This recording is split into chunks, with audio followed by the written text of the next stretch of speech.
علیکم ناظرین، میں ملک جی آفیشیل پہ آپ کو خوش آمدید کہتا ہوں۔ اپنے نئے ولاگ کے ساتھ میں ہوں حاضر۔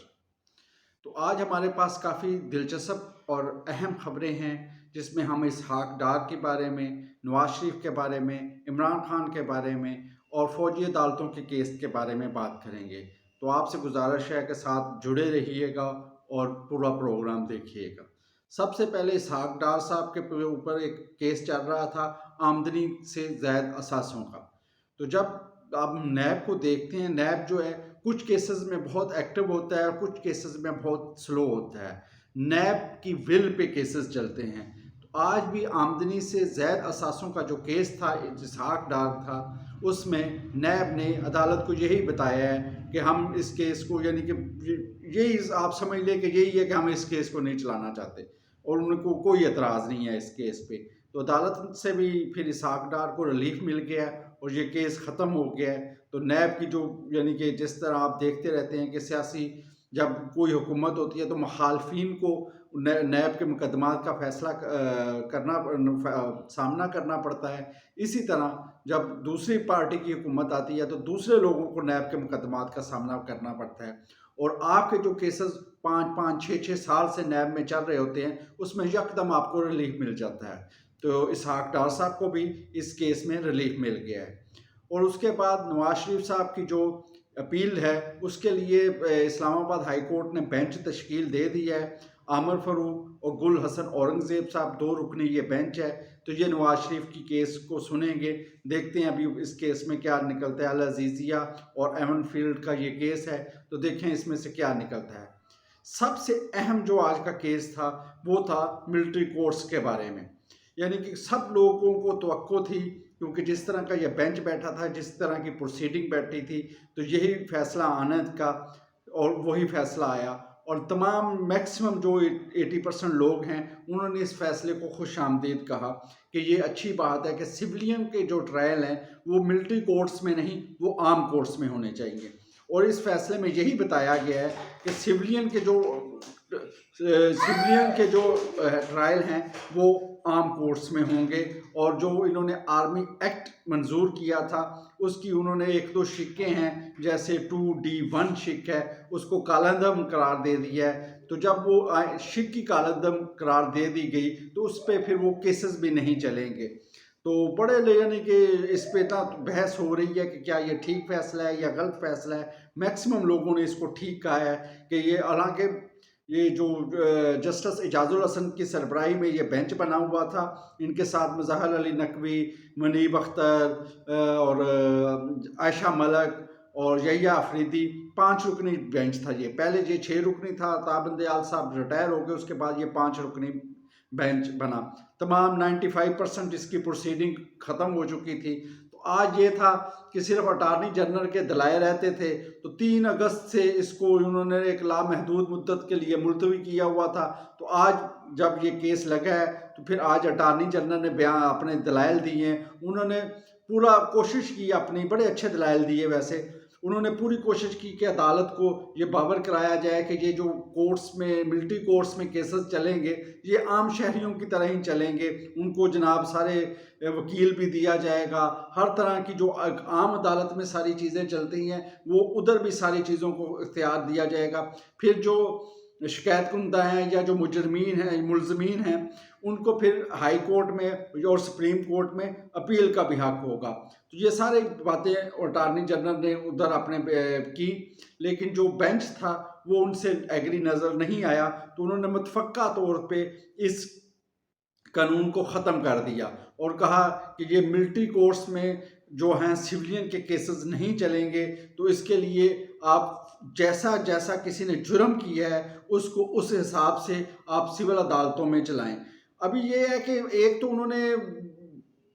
اب عدالتوں پہ بھی ہے کہ ابھی 5 مہینے ہو گئے اور یہ کیس ابھی تک ختم نہیں ہوئے۔ سول کورٹس کا یہ ہے کہ سول کورٹس میں تو 10-10 سال کیس چلتے رہتے ہیں۔ تو ابھی یہ بھی عدالت کو دیکھنا پڑے گا کہ ہم نے یہ فیصلہ دے تو دیا ہے، لیکن عدالتیں اب اس کے بارے میں کتنی تیزی کے ساتھ فیصلہ کرتی ہیں۔ دوسرا اس میں کچھ کیسز ایسے بھی ہوتے ہیں کہ جیسے جس میں بڑے یعنی کہ دہشت گرد اور لوگ ہوتے ہیں، ان کے بھی کیسز ہوتے ہیں، اور عام جج جو ہیں ان کے بارے میں فیصلہ کرنے سے بڑا ڈرتے ہیں، اور وہ پھر ایسی ہی ضمانتوں پہ تاریخ پہ تاریخ تاریخ پہ تاریخ تاریخ پہ تاریخ چلتی رہتی ہے۔ تو اس کو بھی دیکھنے کی ضرورت ہے، کیونکہ فیئر ٹرائل جو ہے وہ انسانی بنیادی حق ہے، ہر آدمی کو فیئر ٹرائل کا موقع ملنا چاہیے۔ تو لوگوں کا یعنی کہ شک شبہ ہے، قانون کی بات نہیں، لوگوں کی شک شبہ ہے کہ جو آرمی کورٹس ہوتی ہیں ادھر فیئر ٹرائل نہیں ملتا، اور فیئر ٹرائل انسان کا بنیادی حق ہے۔ آرمی کورٹس میں فیئر ٹرائل نہیں ملتا تو ان کو سویلین کورٹس میں چلایا جائے۔ اب سویلین کورٹس میں جتنا فیئر ٹرائل ہوتا ہے وہ بھی تمام سب لوگوں کو پتہ ہے کہ لوگ کیا ہے، بڑے بڑے وکیل کرتے ہیں، بڑے بڑے ججوں کو اپنے طرف راغب کرنے کی کوشش کرتے ہیں۔ تو اب یہ یعنی کہ دیکھیں گے کہ سویلین کورٹس جو ہیں ان جو کیسز کو ہیں ان کو کیسے نپٹاتی ہیں۔ اور اب جو تفتیشی ادارے ہیں ہمارے، کیونکہ پاکستان میں یہ ہے کہ لوگوں کو پتہ بھی ہوتا ہے کہ اس نے قتل کیا ہے لیکن پھر بھی ثابت نہیں ہوتا، تو جو ہمارے ادارے ہیں ان پہ بھی اب ذمہ داری زیادہ ہے کہ وہ تمام شواہد، وہ جو تمام چیزیں ایک عدالت کو فیصلہ کرنے کے لیے چاہیے ہوتی ہیں وہ فیصلہ کرنے کے لیے ان کو دیں، اور وہ تاکہ فیصلہ جلد ہو سکے۔ کیونکہ یہی بھی ہم نے دیکھا کہ استخاذہ جو ہے نا وہ عدالت میں باتیں تو بڑی کی جاتی ہے، پریس کانفرنس میں، اخبار میں بڑی بڑی خبریں لگتی ہیں، بڑے بڑے ویلاگ ہوتے ہیں، لیکن جب عدالت میں ثبوت دینے کی بات آتی ہے یا عدالتی کارروائی میں جب آپ جاتے ہیں تو ادھر بہت کم اور بہت ہلکے ثبوت ہوتے ہیں جو کہ دوسری تیسری پیشی میں اٹھ جاتے ہیں۔ تو 102 افراد تھے جو کہ ملٹری کورٹس میں جن کے کیسز چل رہے تھے، اب وہ کیسز بھی ختم ہو گئے ہیں اور اب دوبارہ یعنی کہ وہ سول کورٹس میں چلیں گے۔ ایک دن پہلے ہی حکومت نے سپریم کورٹ کو مطلع کیا تھا کہ ہم 102 افراد کے کیسز کو اب ہم نے سٹارٹ کر دی ہے، کیونکہ جو آخری اس میں ہوئی تھی عدالت لگی تھی جب آخری دفعہ، تو اس میں یہی تھا کہ جب آپ نے ہمیں یہ کورس چلانا ہے تو آپ نے ہمیں بتانا ہے، تو حکومت نے بتایا کہ ہم یہ کر رہے ہیں، لیکن وہ اب ختم ہو گئے۔ لیکن پاکستان میں بڑے عجیب عجیب کام بھی ہوتے ہیں، یعنی کہ 9 افراد ایسے بھی تھے کہ جو عدالت میں گئے اور وہ کہہ رہے تھے کہ ہمارے خلاف جو ہے نا، آپ ہمارے خلاف جو کیسز ہیں وہ ملٹری کورٹس میں چلنے دیں، کیونکہ ملٹری کورٹس میں چلیں، یہ ضمانت ملی باہر نکلا پھر گرفتار، ضمانت ملی باہر نکلا پھر گرفتار، اس جھنجھٹ سے ہماری جان چھوٹے، جو بھی فیصلہ ہونا ہے ہو، کیونکہ اگر کسی کو سال سزا ہوتی ہے تو 6 مہینے تو اس نے ویسے ہی بھگت لی ہیں۔ تو وہ 9 افراد ایسے بھی عدالت میں گئے تھے جن کا یہ تھا کہ ہمیں جلدی جلدی ہمارے کیسز کا فیصلہ کیا جائے اور ملٹری کورٹس میں بھی ہمارا فیصلہ ہونے دیجیے۔ ویسے بڑی عجیب بات تھی اور بڑے حیران ہوئے۔ تو عمران خان یا پی ٹی آئی یا سول سوسائٹی کی یا اعتزاز احسن اینڈ کمپنی کی ایک طرح کی یہ جیت ہے کہ وہ جو فیصلہ چاہتے تھے وہ فیصلہ ان کو مل گیا، کیونکہ وہ پہلے دن سے کہہ رہے تھے کہ ملٹری کورٹس میں ہمیں انصاف نہیں ملے گا، ملٹری کورٹس میں ہمیں انصاف نہیں ملے گا، تو آپ ہمارے کیسز سول کورٹس میں چلائیں۔ تو یہ ایک پی ٹی آئی کو اس طرح سے ایک تھوڑی سی اخلاقی اور ایک تو کہہ سکتے ہیں کہ برتری مل گئی ہے کہ وہ ان کا یہ بات مانی گئی ہے اور اب ان کے کیسز سول کورٹس میں چلیں گے۔ تو اس میں ویسے یہ فیصلہ بڑا یعنی کہ ڈسکس کرنے والا ہے کہ یہ پھر پرانے کیسز کا اب کیا بنے گا، جو اور پھر جو دہشت گرد ہوتے ہیں ان کا کیا ہوگا، کیونکہ دہشت گردی میں یہ ہے کہ جیسے کسی نیول بیس پہ حملہ ہو گیا، پی ایف کی کسی انسٹالیشن پہ حملہ ہو گیا، آرمی کے کسی ڈپو پہ حملہ ہو گیا، تو اس میں غیر ملکی بھی شامل ہوتے ہیں اور پاکستانی بھی شامل ہوتے ہیں۔ تو ان لوگوں کے کیسز اب کہاں چلیں گے؟ کیا وہ بھی سول کورٹس میں چلیں گے؟ اور جب سول کورٹس میں چلیں گے تو سول کورٹس جو ہے وہ اتنی طاقتور ہے یا وہ اتنی بہادر ہے کہ ان کے خلاف فیصلہ کر دے گی؟ تو یہ ایک دیکھنے والی چیز ہوگی۔ تو اس پہ اپیل کا بھی حق ہے، حکومت اپیل میں بھی جا سکتی ہے۔ تو ابھی جب اپیل میں جائے گی، جب سے نیا جو جسٹس اینڈ ایکٹ پروسیجر والا جب ایکٹ پاس ہو گیا ہے تو پھر 14 دن کے اندر اندر یہ نا اس سے بڑے بینچ میں لگانی پڑے گی، یعنی کہ 7 رکنی بینچ میں یہ اپیل لگانی پڑے گی۔ اب دیکھتے ہیں حکومت کا اس پہ رد عمل کیا ہوتا ہے، وہ اپیل میں جاتے ہیں یا نہیں جاتے۔ ویسے میری جو ایکسپرٹ رائے ہے، اگر وہ اپیل میں بھی چلے جائیں تو مجھے نہیں لگتا، کیونکہ اگر یہ جج جو ہیں، یہ جو کمپرومائز تھوڑے سے جج ہیں سمجھے جاتے ہیں، اگر یہ فیصلہ نہیں دے سکے تو باقی جو آزاد منش ججز ہیں وہ کیسے اس کو ٹھیک کہہ دیں گے؟ تو مجھے نہیں لگتا کہ یہ آرمی ایکٹ اب رہے گا، یہ آرمی ایکٹ ختم ہو جائے گا جو انہوں نے پاس کیا تھا، اور کیسز جو ہیں اب وہ سول عدالتوں میں ہی چلیں گے۔ تو یہ جن کے کیسز چل رہے تھے ان کے لیے بھی ایک تھوڑی سی نرمی آ گئی ہے۔ باقی دیکھیں ابھی کیا ہوتا ہے۔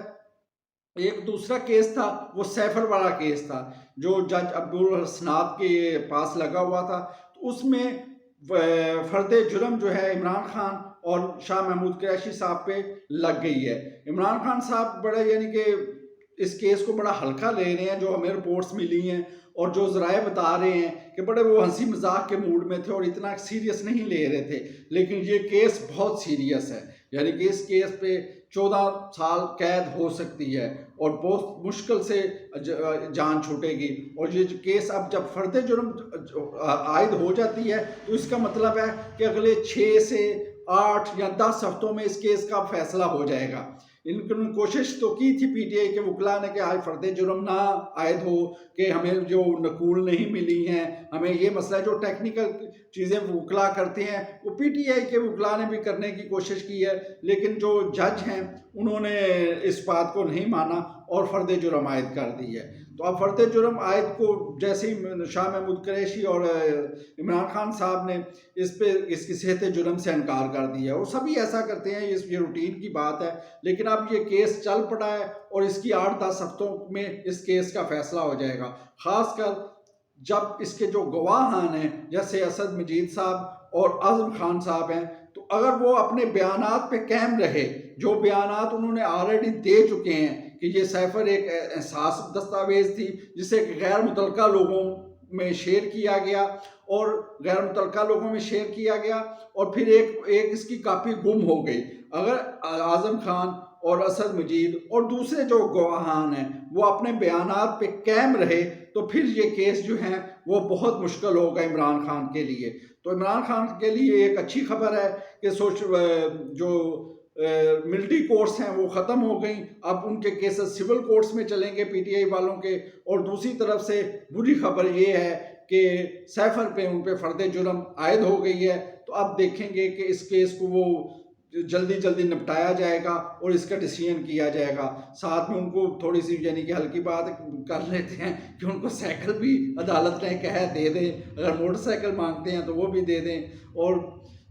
دیکھتے ہیں اب اس کے بارے میں کیا ہوتا ہے۔ اور آپ سب اب یہ جو خاص کر یہ ملٹری کورٹس کا اس کا ابھی نا جو ہے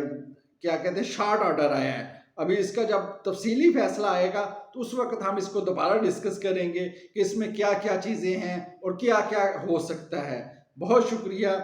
چینل دیکھنے کا۔ نئے جو دیکھنے والے ہیں ان کے لیے اس سے گزارش ہے کہ چینل کو لائک، اگر کوئی آپ کو ویڈیو پسند آتی ہے تو اس کو لائک کریں اور سبسکرائب کریں چینل کو، اور کمنٹس میں جو بھی رائے ہے، کیونکہ پروگرام ہم آپ کی رائے سے چلتے ہیں، تو اپنی رائے کا اظہار ضرور کریں کمنٹس میں تاکہ پروگرام کو اور اچھا کیا جا سکے۔ السلام علیکم۔